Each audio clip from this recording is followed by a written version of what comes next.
Hem loer gegaan daar. Heyo. Heyo. Heyo. Kom sy 'n bietjie aftrek.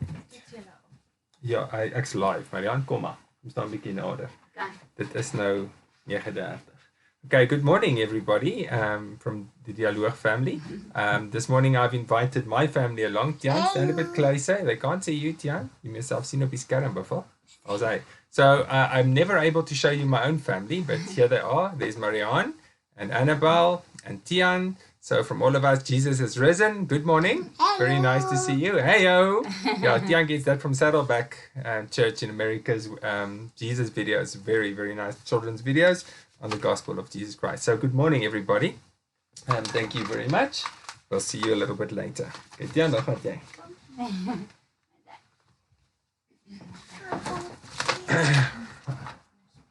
Maak jy deur toe asseblief? Okay. Right.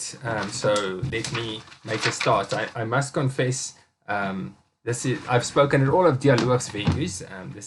I think I've spoken at every single one. I'm not quite sure. I've lost count at how many I've spoken. But this is a first for me to speak to you from my own home, to speak to you over the internet. And I must also say, it makes me a little bit uncomfortable sitting with nobody in front of me, no PowerPoint behind me. As you can see, I've got the bookshelf this side, the bookshelf. It's actually got DVDs on it, but I need to make it look a little bit scholarly. I've seen other people do that, so I probably needed to do that. But if I just show you a little bit in that direction, you'll see all the Lego on the ground. So it's wonderful to be able to speak to you from my own home. And I'm really thankful and honored to be able to speak to you on this Resurrection Sunday morning. The most special day for all Christians across the world is today, the day that Jesus was raised from the dead, the biggest and the most amazing event that has ever taken place. And although I am speaking to you today, it's the first time I think in 2,000 years that Christians are not meeting together in the great numbers. Well, in the beginning there were obviously very few.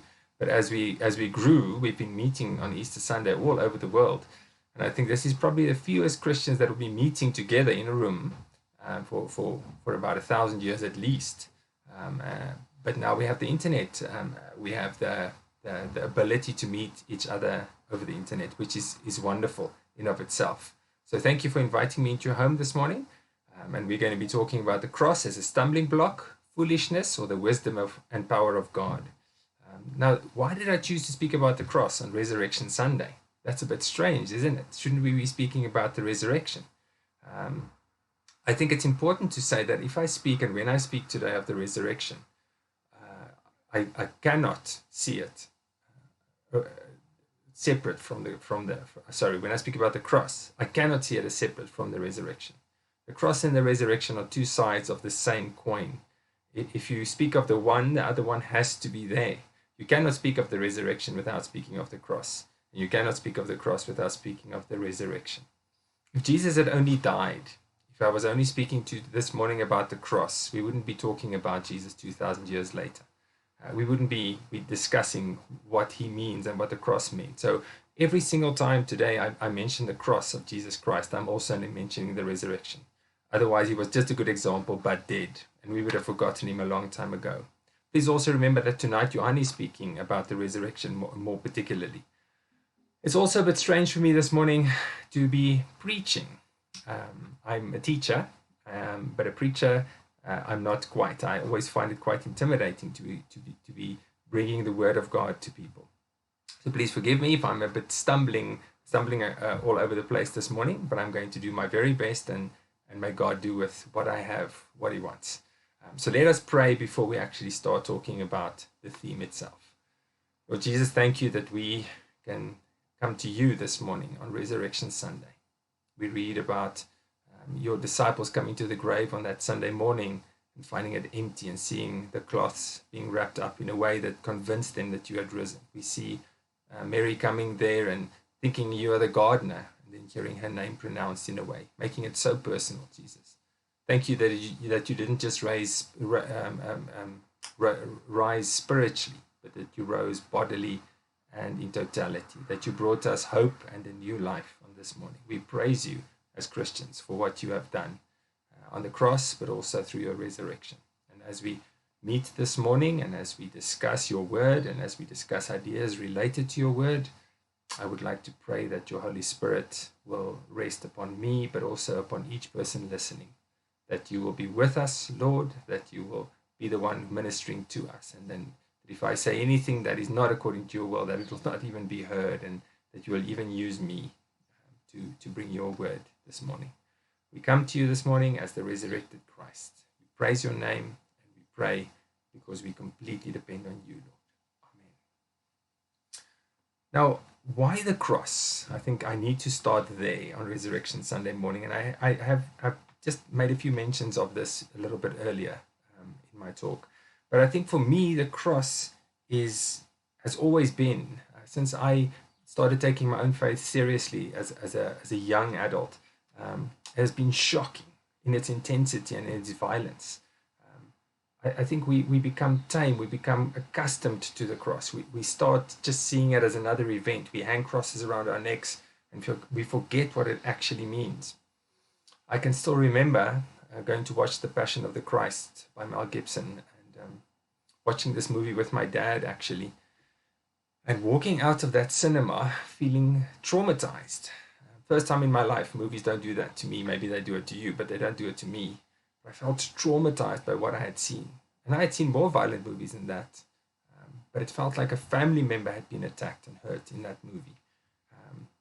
And the intensity that it showed, and I'm not trying to reference the movie more, but it just woke me up for a minute about how intense the cross was. And I know it's become popular, and it's been for a while probably, but especially in our time, to say that the different religions or faiths are different routes to the same point. All of them are just different ways to get to God, and there are good logical arguments against that point, and I think we can have a long discussion about that. And I think it's also true to say that all of them have some truth. I'm not denying that this morning. But to me, the cross has always been the sign that cannot be true. If I look at the brutal, bloody, agonizing picture on Golgotha on that Friday, it just does not allow for any other option. There could not be another option. If there was another option, if there was another way of saving people than the cross shouldn't have and would not have happened, because it wouldn't have made sense to have the cross if any other way was possible.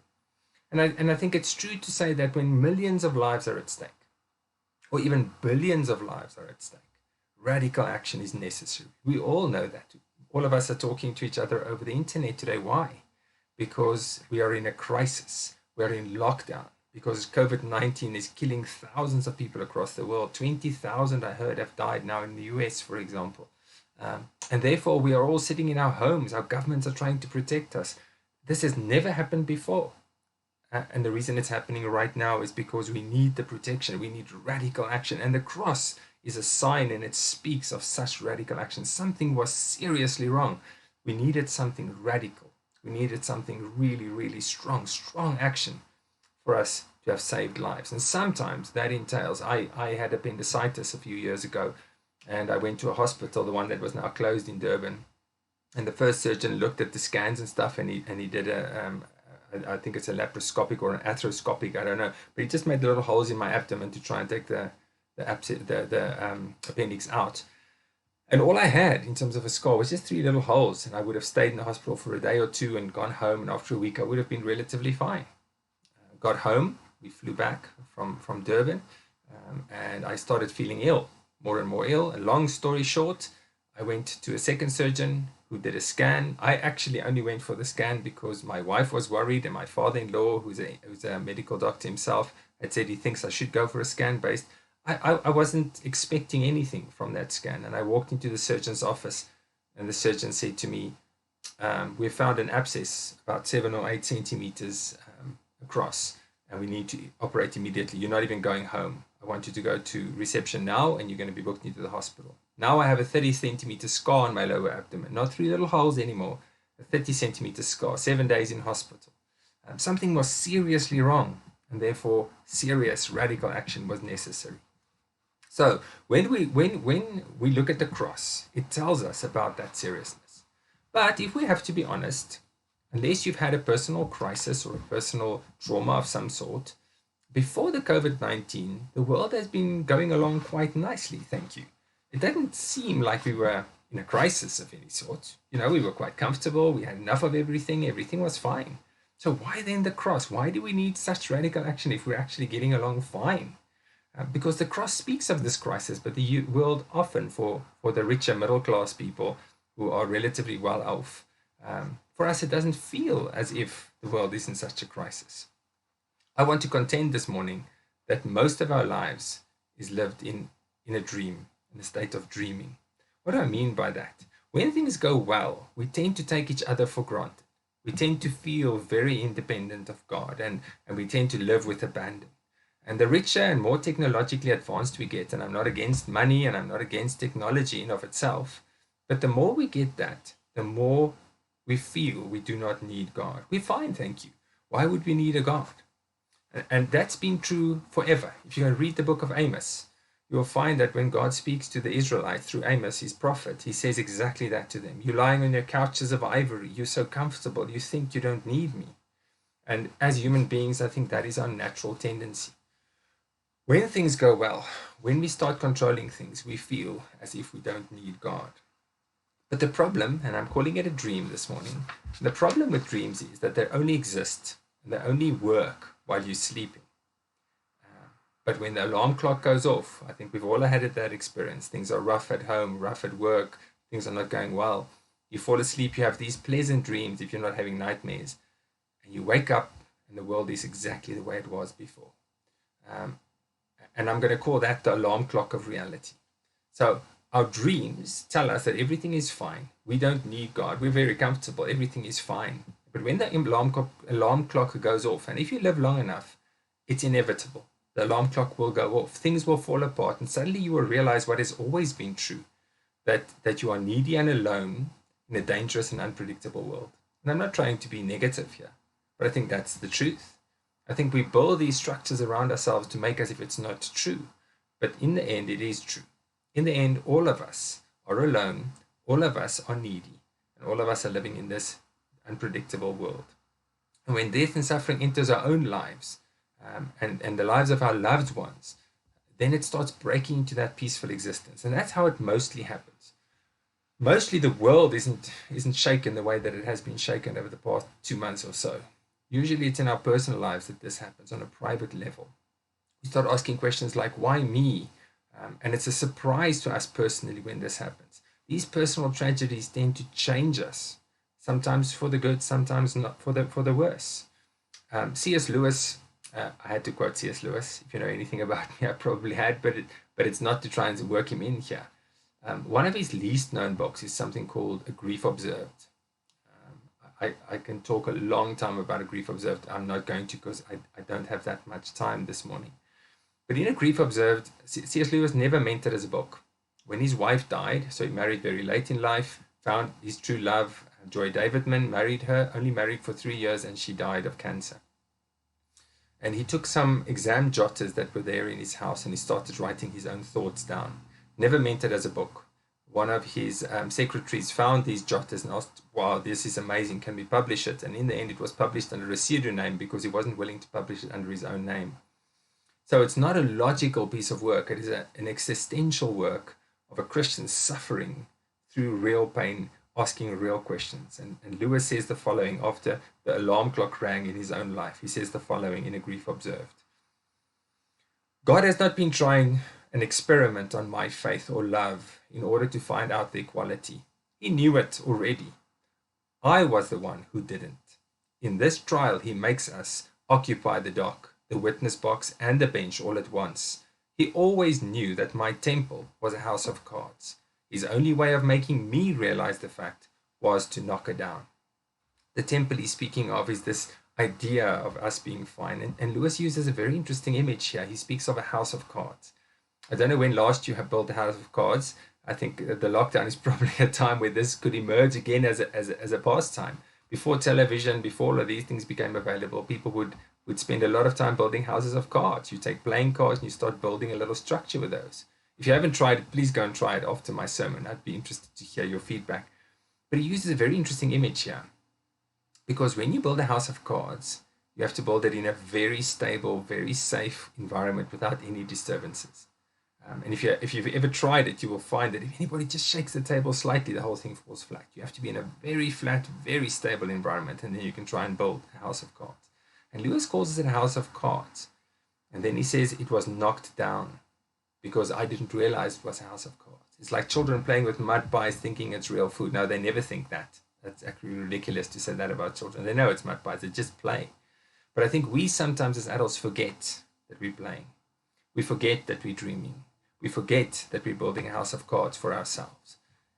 And I would like to ask you this morning, how is this wake-up call? Because now, it's not, I think it could be on a personal level as well for some of you. I mean, it's not as if life has stopped. It's not as if other things are not happening in our world.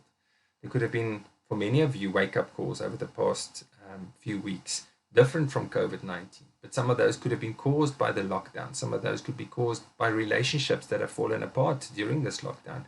My question to you is, as this shake-up has happened, how has it been? How have you found it? Have you found it as disturbing as Lewis? Speaking of it as suddenly being in the dock, suddenly being the one who's being accused, suddenly the one who's being asked questions of? And has your house of cards stood up? Has it actually stayed stable? Because if it hasn't, it's really, really important that you ask the right questions during this time of disturbance. When the house has been knocked flat, the house of cards, I think it's an opportunity for us to rethink where we are and where we've placed our weight. We're offered many answers, of course. I mean, some people would say, we just need to fall asleep again. So let's just get over this crisis, and when we're in a smooth sailing again, we'll be fine. But that's not the purpose of waking up, is it? I mean, to just fall asleep and try and dream again. When we wake up, we have to face reality, and we have to deal with that reality. Others say, oh, accept it as an illusion. The Hindus and some of the Hindu views and some of the New Age views tell us, no, it's all just an illusion. Or is it God's will and we must bow down as slaves to God's divine authority and just take it as it is? Or should we scream in pain and anger at the storm, as the naturalists tell us? Or, as the Buddha said, should we accept suffering as part of existence? And should we distance ourselves from temporal things? Is that the solution? Should we dissociate? There's a very interesting article on the BBC website at the moment about a firefighter in America who's working, or a medical practitioner in America who's working with many of these COVID cases, seeing people die, moving from one house to the next, seeing people die, not being able to save them, finding them in CPR by their family and then taking over and not being able to save. And this person ends the article when speaking to the journalist saying, I'm a practicing Buddhist, but I'm really struggling to dissociate with what I'm experiencing right now. I don't think dissociation is going to do the job. I don't think it is going to help us in a situation of personal or big crisis like this. The questions are just too deep. The houses of cards, these are all houses of cards in my view, are falling flat all around us. What do we do? Is there a different, more radical view that could actually address these issues? And to try and do that, I would like to move to the Bible and just read a bit of a text and then speak a little bit about that text. So we're going to be looking at 1 Corinthians 1. If you've got a Bible, or if you want to open the app on your phone, please do so to 1 Corinthians 1. And that's where I get the theme for this morning's talk from: a stumbling block, folly, or the wisdom and power of God. Now, as you're looking up 1 Corinthians 1, if you are doing that, let me say a little bit about the background. Corinth was a Roman city and relatively rich. Most people moved there, and they were not rich when they arrived, but they grew quite rich as they were living there. And Paul had planted the church in Corinth in about 50-ish after Christ. And he then stayed there for quite some time and then moved away from that church in Corinth. Now, the people in Corinth, the church consisted mostly of Gentile Christians. There were some Jewish Christians amongst them as well. And the habit, the entertainment of the time, there was no Netflix, there was none of those things to entertain people, and they loved rhetoric. They loved the philosophers, as they were called. Now, not philosophers as we see them in universities today, who use terms such as a necessary but not sufficient condition and things like that. These were people who used rhetoric, good speaking. They were there to entertain and speak well and make really interesting arguments and have interesting points of view. And it wasn't about truth. It was about entertainment and having a good speaker give a really interesting and a good talk about a specific topic. And that was a big part of the entertainment in the city of Corinth. And there were also Gnostics, people who believed in this secret knowledge that was out there, that was available And you will need to read a little bit more about the Gnostics. Now, both of these groups, the philosophers and the, in inverted commas, wisdom, and the Gnostics were starting to influence the church in Corinth before Paul writes to them. He now writes to them in 1 Corinthians 1, and he's going to use a very specific style of using opposites and irony to show the message of the cross and the wisdom as the wisdom and power of God. So you'll see quite strong language used by Paul in terms of he makes things into opposites, and he's also going to be quite ironic in what he says. Now, I actually had a long text in here, and then when I went through this with my wife last night, I realized this was going to take us ages. I really couldn't do that. It's just going to be too long. So I'm only going to read 1 Corinthians 1, verse 18 to 25. It's in the New International Version, and it goes as follows. Christ crucified is God's power and wisdom. Verse 18. For the message of the cross is foolishness to those who are perishing, but to us who are being saved, it is the power of God. For it is written, I will destroy the wisdom of the wise, the intelligence of the intelligent I will frustrate. Where is the wise person? Where is the teacher of the law? Where is the philosopher of this age? Has not God made foolish the wisdom of the world? For since in the wisdom of God, the world through its wisdom did not know him, God was pleased through the foolishness of what was preached to save those who believe. Jews demand signs and Greeks look for wisdom, but we preach Christ crucified, a stumbling block to Jews and foolishness to Gentiles. But to those whom God has called, both Jew and Gentile, Christ, the power of God and the wisdom of God. For the foolishness of God is wiser than human wisdom, and the weakness of God is stronger than human strength.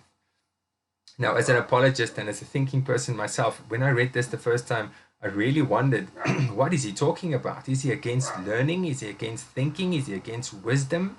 And the answer is definitely no. If you look at the background of Corinth that I've sketched, and then also add to that the background of Paul. Paul was a highly learned man. He was a highly intelligent man. He used arguments. Even in the rest of the book of Corinthians, he's going to use very strong arguments to make the points that he wanted to make. And therefore, he cannot mean that he's against knowledge or real wisdom. He's contrasting God's wisdom. Even the worst of God's wisdom is better than human wisdom, the best of human wisdom. Even God's most weak action is stronger than human beings' most strong action. So it's important to see that when he takes signs and wonders and wisdom, he's not against powerful things. He is not against real wisdom. He is saying that God's wisdom and power is so much greater, and that the foolishness of God, Christ on the cross, because that is what the wise people of the time were calling it, is much wiser than the wisdom of the world as it stands. And the power of the Holy Spirit is much stronger than the best that the people with their signs and wonders could do. Now we can look at the people of Corinth and say to ourselves, yeah, that's a long time ago. Who still believes that sort of thing? But as I was thinking through this section, I realized we're actually not that different from the people in Corinth. So let's look at the two groups that we found in Corinth. On the one hand, we have the Jews who were looking for signs and wonders, and for them, Christ became a stumbling block. It's interesting, in another section of the New Testament, Christ is called the cornerstone, who has become a stumbling block. So stumbling block is something you fall over, right? It's something that's in your way, something that blocks your way and that you don't want there. It's not a good thing. Okay, so for the Jews who were looking for signs and wonders, Jesus became a stumbling block. So they were looking for power. They were looking for the ability to manipulate nature. The Jews were looking for that, and so were we. The text says in verse 22, Jews were demanding signs and Greeks were looking for wisdom. But we preach Christ crucified, a stumbling block to Jews and foolishness to Gentiles. So the Jews were impressed by signs, and they were impressed by magic or miracles of sorts. And these are unusual things. They're signs. They manipulate reality in very specific ways. Now you may say, I've never been to a magician except when they do the sleight of hand tricks. What are you talking about? I'm not interested in magic at all. Actually, I'm a person of science. But it's interesting that Arthur C. Clarke said, any sufficiently advanced technology is equivalent to magic. I honestly think if we look at our world today, we haven't changed that much. We still love signs and wonders, but those signs and wonders are based in our technology. They are our magic. They're used to do amazing things and even to manipulate reality. I'm not against technology at all. I'm using it today. I'm speaking to you with it. I'm using it today. I've got my cell phone just to the bottom here so that I can communicate. But it's very important to say that the role that technology plays, what it does in our lives, it could very easily be one of the houses of cards that C.S. Lewis speaks about. Because the technology impresses us, it makes us feel safe. These signs and wonders of our time, in other words, especially our technology, makes us feel we don't need God and that all is well and we can look past God because we don't need a savior. All we need is further technological advances, further technological progress will do the job. So my question to you today is Christ a stumbling block to you? Is he? Because of the magic. You're looking for signs and magic, and he seems quite old of the olden ages and not relevant for today. Is that what you're thinking? Okay, and if that is the truth, we should not think of Christ anymore 2,000 years later. But you must be willing to at least consider that that could be wrong. So, in one sense, we are like the Jews. We're looking for signs and wonders, and as I'm arguing this morning, mostly in our technology. But what about the wisdom of the world? It says in verse 22, and I've just read it, but I'm going to read it again. The Jews demand signs and the Greeks look for wisdom. But we preach Christ crucified, a stumbling block to the Jews and foolishness to the Gentiles. So is Christ foolishness to us still today? The Gentiles and the Greeks, as I said before, were really impressed by eloquent, good speakers who use rhetoric, or what I will call for now, worldly wisdom, to impress their audiences, to make the audiences clap out loud. It had a massive entertainment value. And we might say today, you know what, I'm not the same. I'm not that interested in just good speakers. If they talk nonsense, I don't even listen to them. Really? My question to you would be, really, do you mean that? Because my honest view, as I thought about this, was that we're actually very much the same. We love to have our ears tickled by eloquent people who speak confidently. It's happening all over the place. Not by the philosophers of New Testament times, but by TED Talks, pop psychologists, self-help books and speakers, and esoteric spiritual leaders. Those are all things that we love, and I'm not against any of those. I want to say the same that I said about technology. This could sound very much like I'm against all of these things. Not at all. They have their place. Technology has its place. The question is, on what are you putting your weight when the crisis hits? When you wake up from the dream world that you're living in, what is it that's going to carry you? What is it that is going to save you? Is it technology?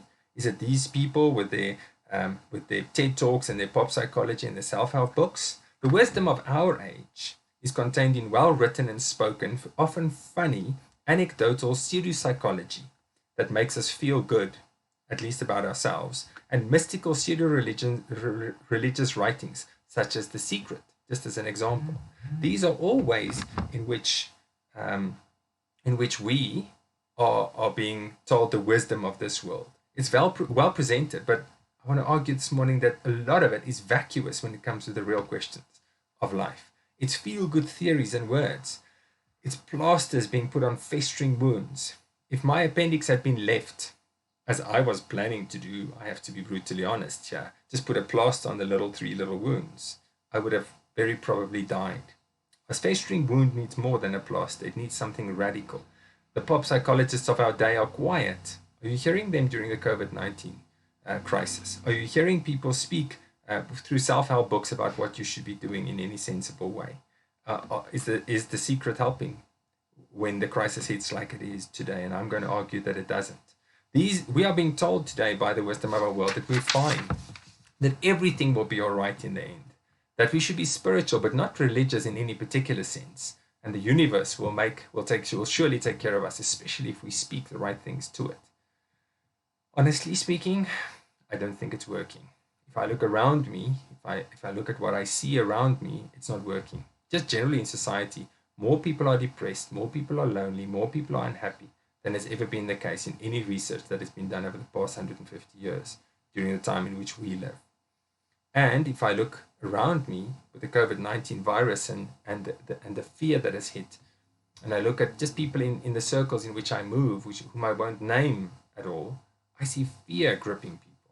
I see people desperate, people uncertain. I'm not just even talking of the lockdown, I'm talking of the threat upon their lives by this virus. Economically speaking, the threat upon their lives. And if I look at all of those things, I don't see the answers that people have received all over the place helping them in any any way that actually is sensible. So, what is the alternative? But before I get there, let me not forget to say, so for the wise of that time, Christ was foolishness. If you listen to the pop psychologists, if you listen to the TED Talks, if you listen to all of those, you will have to conclude that Christ and the cross of Christ and what happened on Calvary was foolishness. Why? Why would we nail somebody to the cross, have somebody nailed to the cross? Why would a life be offered if we're all going to be fine? If we just have to speak the right things to the universe. It wouldn't make sense at all. And I have to ask you, is Christ foolishness to you? No, I will have to contend with Paul. Christ is not foolishness. He is the power, and the cross of Christ is the power and the wisdom of God. So as Peter Kreeft says, I think we've become very comfortable with the cross. And let me read to you what he says. It is, of course, when he says it, he speaks of the cross. It is, of course, the most familiar, the most often told story in the world that we're living through this weekend. Yet it is also the strangest, and it has never lost its strangeness. Is the story of Easter strange to you? Because I think we've often lost even the fact that it's strange. It's awe. And, well, okay, let me just go back. Yet it is also the strangest, and it has never lost its strangeness. It's awe. And will not even in eternity, where angels tremble to gaze at things we yawn at. And however strange, it is the only key that fits the lock of our tortured lives and needs. We need a surgeon. He came and reached into our wounds with bloody hands. He didn't give us a placebo or a pill or good advice. He gave us himself. So as I now move into the last section of what I've got to say, and I've got quite a bit more to say, but I am approaching the end, so hopefully you're still with me. But as we move into that, can I ask you to make sure that you've moved the mouse of your mind, that you are not being dulled to not hearing what I've got to say now. Make sure that you're not yawning at the cross. And I'm not saying that in any facetious sense. I just think it's important that we consider the cross of Christ on this Resurrection Sunday morning. So the cross is both the wisdom and the power of God, Paul says. He says in 1 Corinthians 1 verse 24, but to those whom God has called, both Jews and Greeks, Christ, the power of God and the wisdom of God, Christ, the power of God and the wisdom of God. For the foolishness of God is wiser than human wisdom, and the weakness of God is stronger than human strength. So I want to point out two ways in which the cross is wisdom. And I'm just going to point out two ways. I'm sure there's a lot more of a point that could be made about that, but I'm going to point out two ways in which the cross is wisdom this morning. So how is the cross wisdom? I've already spoken about the radicalness of what went on, but now let me speak a little bit more about how it is the wisdom of God. So Peter Kreeft uses a very interesting term. He calls the cross spiritual judo. Let me allow Peter to speak for himself. He says, Calvary is judo. The enemy's own power is used to defeat him. Satan's craftily orchestrated plot rolled along according to the plan by his agents, Judas, Pilate, Herod, and Caiaphas, culminated in the death of God. And this very event, Satan's conclusion, was God's premise. Satan's end was God's means. God won Satan's captives, us, back to himself by freely dying in our place. So the cross is a strange type of wisdom. It's counterintuitive. And Peter Kreeft calls it judo, where you use your opponent's weight and your opponent's strength to win the fight. And that's exactly what God did through Christ. He didn't come with power. He didn't come with triumph. He didn't come with armies. He came through his son. He came through someone who wasn't recognized during his own lifetime, who didn't travel very far, who wasn't very powerful in any human sense. And he walked on this earth, and as Tim Keller says, he lived the life we should have lived and died the death we should have died, in a very simple, in a very ordinary way. But that was the wisdom of God, to defeat everything that was wrong with this world and Satan through this spiritual judo. How else is it was the wisdom of God? So the first way is it's spiritual judo. If you've ever heard that term before, I think it's beautiful. The second way that it's the power of God is the fact that the cross shows us love. We could have seen the evil defeated through power. We could have seen it defeated through a variety of different ways. But what we see on the cross is love. It shows us what is at the bottom of it all. If you dig all the way down, if you have to ask, why did God create? Why am I here? Why the world? Right at the bottom, we find that the answer has to be love. God has shown us his love by sending his son. And Jesus has shown his love to the Father and to us by dying on the cross. As I said before, the quote by Tim Keller, that Jesus lived the life we should have lived and died the death we should have died in our place. Richard Foster says, love, not anger, brought Jesus to the cross. Golgotha came as a result of God's great desire to forgive us, not his reluctance. And there is the wisdom of God once again, that for us to receive forgiveness, for us to be healed of what is wrong, for us to be saved, he comes in love to come and save us. And as Peter Kreeft once again said, he came. He entered space and time and suffering. He came like a lover. He did the most important thing, and he gave the most important gift himself, the lover's gift.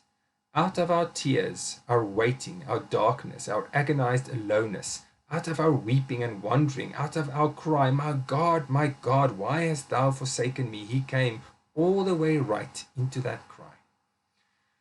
The cross is love in action. It is God saving the world through and by and because of love. As John 3:16, a verse that has become almost forgotten, I think, in the age in which we live, that the verse that was so well known by my generation says it so beautifully. In the Amplified Bible, it says, for God so greatly loved and dearly prized the world that he even gave his one and only begotten Son, so that whoever believes and trusts in him as Savior shall not perish, but have eternal life. So, the wisdom and power of God is seen in the work of the Holy Spirit, the spiritual judo that happens on the cross by Christ defeating his enemies through dying on the cross. And it is also shown in the fact that the biggest power, as Malcolm Gladwell calls it, the soft power of God, is seen in his love. But it's much more powerful than any external power could ever be. So let me start concluding this sermon. The signs and wonders of our times, the wisdom of the world that we live in, do not provide answers. I'm going to contend this morning. Jesus will be a stumbling block, and he will be foolishness to you if those are the things you're trying to build your life around. And I'm not saying you shouldn't look at those or use those. Remember that. That's not what I'm trying to say at all. But I am saying if you build your life on those, you will find Jesus to be foolishness or a stumbling block. What if Jesus on the cross is really the wisdom and power of God? What is the good news? Resurrection Sunday, where we are today, tells us that the story ends with an empty grave. When the Friday happens, when the cross happens, which I'm speaking about today, Sunday's coming. Sunday's coming. We have to wait for Sunday. Yesterday, my whole family dressed in black. It was Black Saturday. We were remembering that Jesus was in the cross. But the wisdom and power of God triumphs in the empty grave. And it's personal tragedy. We must also understand that it's personal tragedy that changes us the most. It's when it happens to us. And it's important to understand that through the cross, God suffered a personal tragedy. None of the other answers will do. We need a God that enters our suffering and suffers with us on our behalf. John Stott, a very interesting Christian thinker himself, says the following: I could never myself believe in God if it were not for the cross. The only God I believe in is the one Nietzsche ridiculed as God on the cross. In the real world of pain, how could one worship a God who is immune to it? I have entered many Buddhist temples, and then he speaks a little bit about what he experienced there and the serenity he found there. But each time, after a while, I've had to turn away. And in my imagination, I have turned instead to that lonely, twisted, tortured figure on the cross, nails through his hands and feet, back lacerated, limbs wrenching, brow bleeding from thorn pricks, mouth dry and intolerably thirsty, plunged into God-forsaken darkness. That is the God for me. He laid aside his immunity to pain. He entered our world of flesh and blood and tears and death. He suffered for us. The gospel is this: we are more sinful and flawed in ourselves than we ever dared believe. Yet, at the very same time, we are more loved and accepted in Jesus Christ than we ever dared hope. That's how Timothy Keller puts it. On the cross, we see God taking radical action because of his love. We see God using spiritual judo to save the people that he created for himself, to be in a relationship with him, but who had rebelled against him. We see that happening on the cross. How should we then respond? How should we respond to the crisis? If you're already a Christian, if you have already placed your weight on Jesus Christ, how should we respond to this crisis? I think we can respond with courage and hope. We're the only ones who can. Nobody else has an answer. Nobody else's answer will do if faced with the real issues that we have in our world, not just with COVID-19, but the real issues of just being human. If the cross was the only way, honestly speaking, there is only one opportunity. There's only one logical choice for us. There isn't a whole spectrum of choices. There aren't many different things we can do with Jesus. We have to choose to either say yes or no to him. We have to either accept the wisdom and power of God, the power of his Spirit working within us, and the wisdom of the cross, the way in which God chose to save his people, or we have to reject it. To be ambivalent towards it, to be ignorant of it, is in no way making us, is in no way avoiding the answer. It's actually saying no. We have to be completely honest about that. The power and wisdom, the radical, when that surgeon said to me, Andre, you need to go and book yourself into the hospital this afternoon, I'm operating you today, there's no time to wait. If I had said to him, I'm just going to have a chat, I'm going to have some coffee at the coffee shop, and I sat at the coffee shop, it was like saying to him, no, I'm not going. That's exactly the same thing in practice. And if that abscess had killed me, the result would have been exactly the same. So let me quote Lewis for the last time and then just close us off and end with a poem that I would like to read. So when Lewis is confronted with the cross of Christ, he says the following: what is the logical response? How should we respond? And he says the following in Mere Christianity: keep back nothing. Nothing that you've not given away will ever be really yours. Nothing in you that has not died will ever be raised from the dead. Look for yourself, and all you will find in the long run is only loneliness, hatred, and despair, rage and ruin and decay. But look for Christ, and you will find him, and with him everything else thrown in. What I would like to say to all of us today: we need to make this personal. This is not theory. This is not the wisdom of the world. I'm not trying to use rhetoric today to speak to you. I'm asking, does this resonate with your heart? If you are a Christian already, be reminded today of the wisdom and power of God in the cross. If you're not a Christian, I want to tell you that I don't think there is a worldview that can handle what we are being thrown, what is being thrown at us right now. And if COVID-19 doesn't scare you, there will be things in life that will.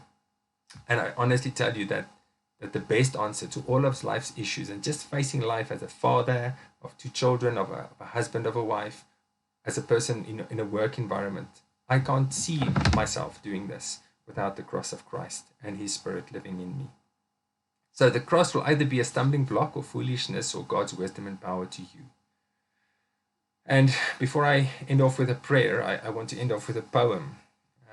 This is a poem that I've heard a few times before, and I've actually used it once or twice. But last night when I went through my sermon today with Marianne, she immediately thought of this poem, and she said I should look at this poem. And when I looked at it, I just realized that this is definitely the right poem for us today, and with the theme that I'm talking about today. So the poem is called Jesus of the Scars. It's quite an old poem. It was written during the First World War, so about 1919. It's about 100 years old. It was written by Edward Shalito, and he was a free Christian minister, and he was fighting in the First World War. Now, if you know nothing about the First World War, please go and read about the trench warfare that took place. It was one of the most horrible things that has ever happened to humanity. And he, as a Christian, was faced with this absolute horrendous situation of thousands and thousands of people dying every day all around him. In this mud, in this rain, in this cold. It was a horrible situation. And when confronted by this, he was thinking about his faith, and he wrote the following poem. It's called Jesus of the Scars. And it's a bit of Old English, but it's absolutely incredible. So here it goes. Jesus of the Scars, a poem by Edward Shalito. If we have never sought, we seek thee now. Thine eyes burn through the dark, our only stars. We must have sight of thorn pricks on thy brow. We must have thee, O Jesus of the scars. The heavens frighten us, they are too calm. In all the universe we have no place. Our wounds are hurting us. Where is the balm? Lord Jesus, by thy scars we claim thy grace. If, when the doors are shut, thou drawest near, only reveal those hands, that side of thine, we know today that wounds are, have no fear. Show us thy scars, we know the countersign. The other gods were strong, but thou wast weak. They rode, but thou didst stumble to a throne. But to our wounds, only God's wounds can speak, and not a God has wounds, but thou alone. Let us pray. Lord Jesus, as we come together, we have to say that the wisdom of the world and the looking out for things that are signs and wonders are ways in which we are often led. We often feel as if we almost don't need you in a world in which everything is under control and where technology helps us live very easily. But the fact of the matter is, Lord, you are not a stumbling block. You are not foolishness. You are the wisdom and power of God. And on the cross, you come and show us how much you love us. On the cross, you come and show us how we will be saved. On the cross, you come and enter our world and you become the high priest that Hebrews speaks about, that can understand and speak to every suffering that we could ever experience. Thank you, Lord Jesus, that that's who you are. You are not distant. You are not dissociated. You are not an angry father or an angry master. No, you are none of those things. You are a lover. You are the one who is willing to give up everything to save us, your beloved. We don't understand why you do that. We know that we don't deserve it, but we praise you for it this morning. We praise you for the cross and the resurrection. We praise you that the world has been overcome through what you have done. I just want to pray for everybody who's listening this morning, and I want to just pray for myself, and I want to pray for my home and all the homes that are affected here, but I also want to pray for our government. And I want to pray for decision makers in our country. I want to pray for medical practitioners and everybody in the medical industry, for people who are working in essential services, Lord. We really need you now more than ever. We really need you, and we realize it, that the dream has been shattered for a minute. Please help us to use this time productively, Lord, to turn to you. But will you please protect and bless us as people, as individuals, and as a nation? Will you be with us? Will you please make it so that we can be a witness to your grace and to your glory, so that your kingdom may come here in South Africa, here on earth, here in South Africa, here in our homes, as it is in heaven. May it be so.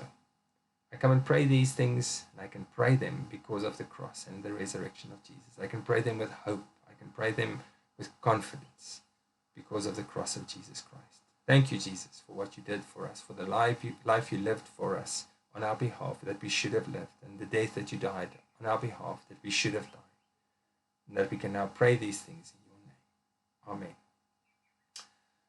Amen. The way I understand what's supposed to happen next is that there might be some questions coming my way. Let me just see if anything has arrived on my phone. I want to remind you while I'm doing that tonight Johan is speaking on the resurrection, and as you know, it's always worthwhile listening to Johan.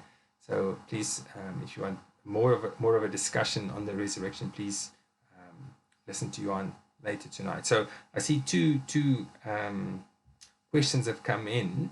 The first one says, how do you think we should act proactively in this time to be woke Christians?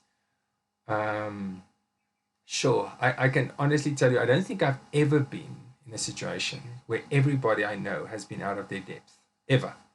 This is new territory for all of us. And I think anybody who tells you that they know what should be done and when it should be done and how it should be done is either overconfident or naive. They don't really understand what the issues are. It's honestly a situation where it's very difficult. So as Christians, I think we should be praying to ask God's guidance. Of course, we should be obedient to the government. That's the one thing we should be doing. I think we should be guided by love.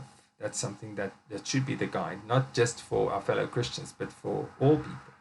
I think we should be brave and courageous during this time. I think we should be the bringers of hope and first practically helping people, but always also be willing to help people spiritually, because I think the greatest need for many people, although many are hungry and many need assistance, and if you can provide through the Solidarity Fund or any other fund, I know Beter Einders has a fund. There are many people who are setting up funds to help needy people during this time. I think those are all wonderful things to do, but we shouldn't forget that the biggest need many people have now, they're alone in their homes. They've been confronted by their own lives, their families, by this disease, by the prospect of death.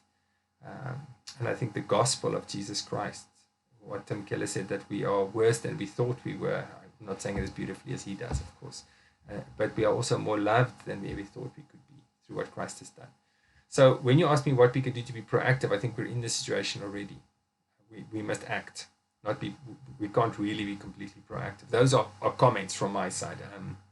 I think I'm going to ask people from Dialoog to maybe write something. They have already put some stuff on their website, but on this, I'm gonna just end there. And then a question from Hanyu Ghost that says, should we embrace this difficult time with a mindset of both the cross and the resurrection as a contrasting unity, or should we look at the cross, the suffering, from the lens of the resurrection? Thank you. I think I tried to say that in the beginning, that if Jesus had only died, if it was only the cross, we would have been hopeless. We would have had nothing to offer during this time as Christians.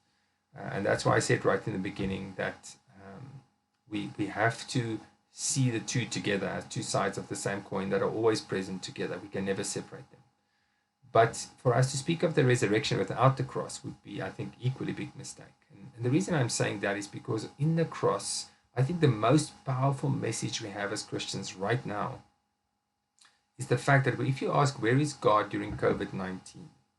If you ask, where is Jesus when somebody's dying alone in a hospital or at home because of this disease? Where is God when people are suffering?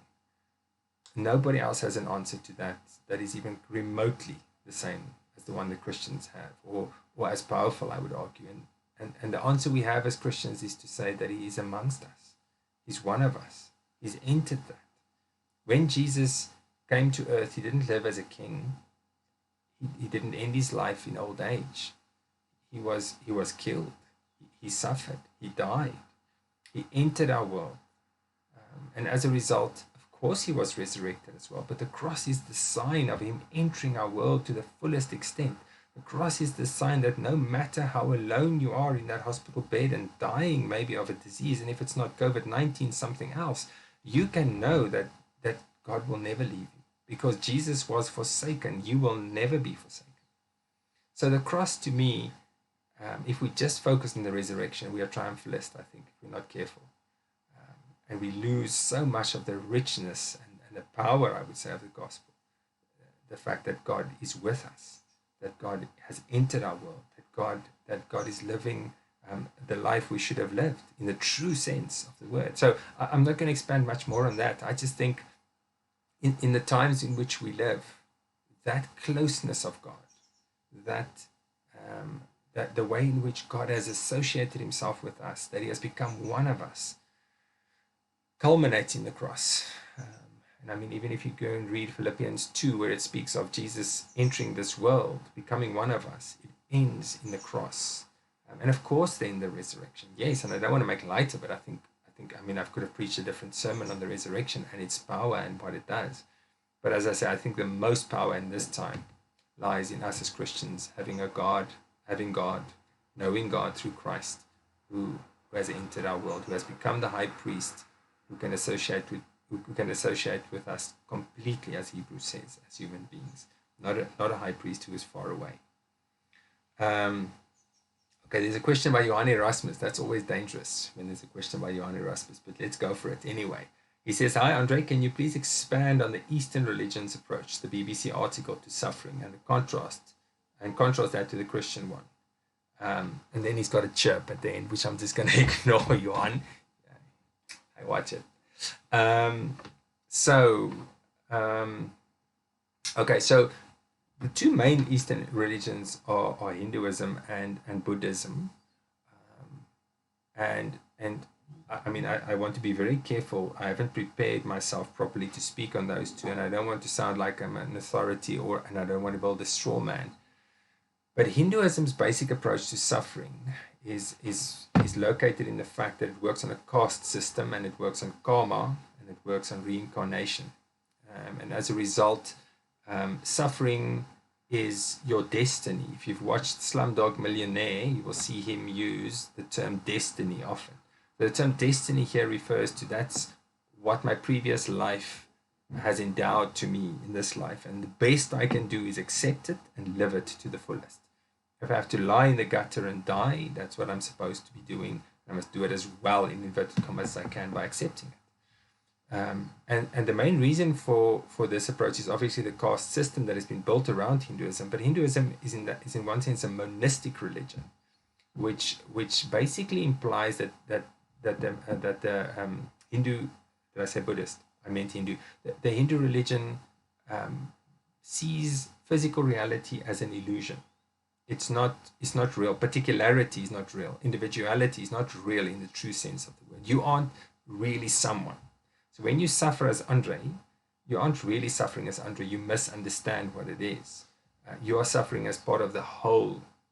All of us are part of God in that sense. All of us are God in that sense. Not gods separate, God in the whole sense, in the monistic sense. And as a result, the Hindu response should be, and I'm not saying it is always going to be practically speaking, based just on their faith, the way I understand it at least, should be a response to say that this is destiny. And we should accept it for what it is, because everything that we see around us is only an illusion. And if we accept our place in this world right now, we can come back in the next reincarnation, in the wheel of samsara. We can come back in a better state and hopefully in a higher caste. So that's the one side. Now, Gautama Buddha, or Gautama Siddhartha was a Hindu. He grew up as a Hindu. There's a lot of myth surrounding who he was, but he grew up in India as a Hindu. And he grew up apparently in a very protected environment, and he never saw any suffering at all. So when he went out for the first time as a young man, he was confronted by suffering for the first time. So Buddhism is the only faith on earth that is built around the question of suffering. And in that sense, I think if Jesus hadn't come, that's probably one of the things I would have considered Buddhism, because I think Buddhism really considers the deepest existential problem that we all face as human beings directly. It tries to assess that problem. So Buddha saw suffering in a number of ways, and you can go and read up on what those ways were. And he was not happy with the answers that Hinduism gave him. He was not happy. He saw suffering as the greatest possible problem, and he wasn't happy that the answers Hinduism gave satisfied him. And therefore, he meditated on this. He thought about this, and he meditated about this issue. And in the end, the conclusion he came to, and I'm going to oversimplify, of course, but the conclusion he came to was to say that the reason we suffer is because we love temporal things. In other words, we love things that we own. We love this world, which is temporal. We love other people. And it's that love of things that causes us to suffer. And when he thought about this, he came up with I think it's the fivefold path. Please forgive me, I actually brushed up on this now for this talk. But basically what it comes down to is that what we need to do if we're Buddhists is to dissociate ourselves from temporal things. In other words, we need to let go of temporal things. We need to have less of them, but more importantly, we need to love them less. And those temporal things include other people, of course, if you take it really seriously. And therefore, we need to live in the now, which is a good thing. I think it's a Christian concept to live in the now, to live in the day that we have. That's all that God has ever promised us. The past is gone. The future isn't even given to us. All we have is right now. I think that's a Christian concept, the whole idea that Buddhism says we should live in today. But more importantly, Buddhism says the way you're going to deal with the suffering in this world is to dissociate yourself from it. In other words, to break that human link between yourself and that suffering, so that suffering doesn't touch you really, because temporal things, in one sense, don't really matter that much. And you need to basically cut yourself off from those things. And then in the end, you will not suffer. That's the solution. So what you heard this guy say, if you're going to read that BBC article, it's a really interesting article. The guy's doing wonderful work. But when it comes to the end, he's trying to reflect on I'll get the link from Marianne and give it to the guys from Dialoog, and then maybe you can go and read the article if you want. But basically, when he comes to the end of the article, he's reflecting on what he's experienced. He's describing what he's experienced, all the death, all the inability to save people's lives. And then when he comes to the end, he's trying to then now reflect on this existentially as a human being. And then he ends it off by saying, I'm a practicing Buddhist, but I'm struggling to dissociate. In other words, this is hitting him so hard that the answer of just saying, cut yourself off from it, isn't working for him anymore. And if this continues much longer, it's obviously not going to work for him at all in the longer run. So I would say that's basically the Buddhist answer. So Johan, I hope that gives it to you, and I'll send that article on to you. I think there's one more question that's come in. Okay, so Georg asks, what are some of the telltale signs that one is asleep and that you're missing reality? What are some dangers that keeps us spiritually asleep? What are some of the telltale signs, Georg, that we are asleep?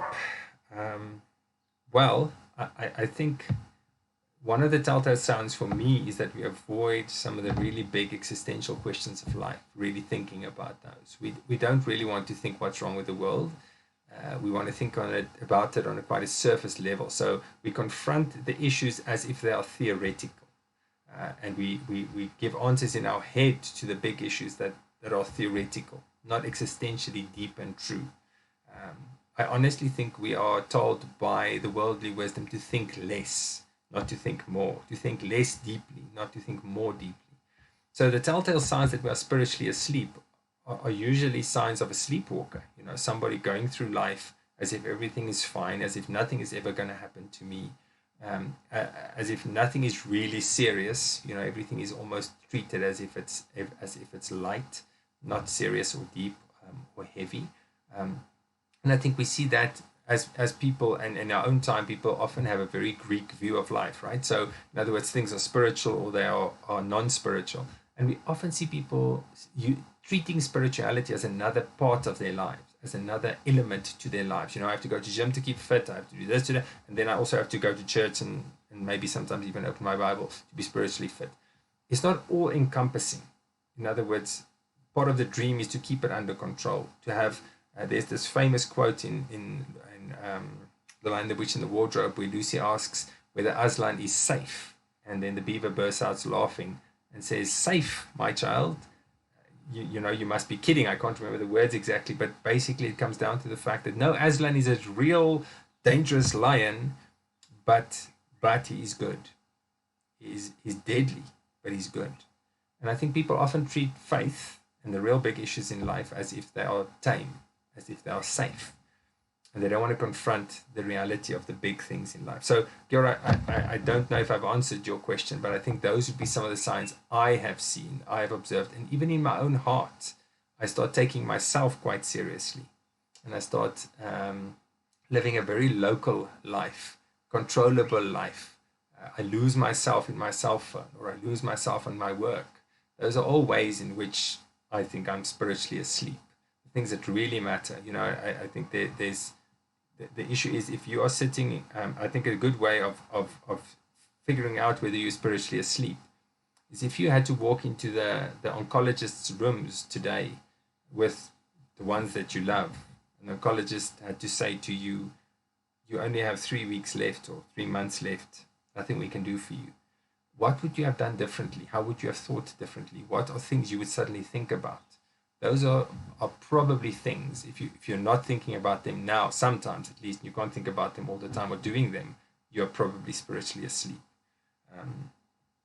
And then what are some of the dangers that keeps us spiritually asleep? I think I've mentioned some of them, but I think we're entertaining ourselves to death. We are one of the good things about the lockdown, one of the uncomfortable things about the lockdown is that we have to sit still in our own spaces, amongst our own people, and we are often alone, sometimes alone. Well, in a house with 2 little kids, you're never alone, let me tell you. You can't even go to the bathroom alone. But theoretically, you are spending more alone time, downtime. And I think one of the things that keeps us spiritually asleep is our busy lives. You can't be a good lover if you're busy. You can only be a good lover if you slow down. And what God is looking for is a love relationship. He is a lover. and is looking for love. And I think our spiritual sleep is often anything that makes you overly busy, anything that overly entertains you, anything that grasps your attention all the time, so that you don't actually get to sit still and focus on what really matters. Those are all things that I think lead to spiritual sleepiness or spiritual sleep, actually. And I'm not once again saying we should or could avoid that. I'm not saying we should all go and live in a monastery somewhere and only pray and read our Bibles. Please don't. We need to be salt and light. But for us to be spiritually alive, we need to be salt and light. And that means we need to be involved in this world, but be wholly different. Salt is wholly different from food. That's why it changes the food. The food doesn't change it. It dissolves completely into the food, and then it changes it. That's why salt can heal a wound. That is why good light doesn't actually shine so brightly or disappear. It changes the whole environment by lighting it up, and everything suddenly becomes visible and doable. And as Christians, I think anything that makes us less salty or overly salty, or less light or overly light, are things that probably contribute to our spiritual sleepiness. Okay, so I think those are all the questions that came in. And we've been busy for quite a bit of time, 1 hour and 6 minutes. If you've survived this, you've done really well. Most people can't do that, so hopefully it made some sense. But in the end, I think it's important for me to say that each of you are where you are in your own lives. I don't know you personally. And what I brought this morning was what I found in the Word of God. And I want to pray that some of this will be useful to at least some of you. But in the end, I give it in God's hand. It's His to use, to do with as He likes. So enjoy the rest of your Easter Sunday. I've already prayed for us. To end this sermon, I'm not going to pray again. I'm going to say, have a wonderful Easter Sunday. Remember today that Jesus rose, and that changed everything. It is the event, yes, the cross, but many people were crucified. Only one was resurrected. It changed everything. It changed everything in the world. It changes everything in your life, because Jesus rose again. We praise His name. Go and enjoy your Sunday. And this is where Sunday as worship days came from, if you didn't know. We are worshiping on Sundays because that's the day Jesus rose again. And we praise His name. Have a wonderful day. I'm just going to keep quiet for 30 seconds, and then I'm going to stop, or maybe a minute, and then stop streaming. So take care of yourselves, and I hope to see you all soon. Stay safe. Bye-bye.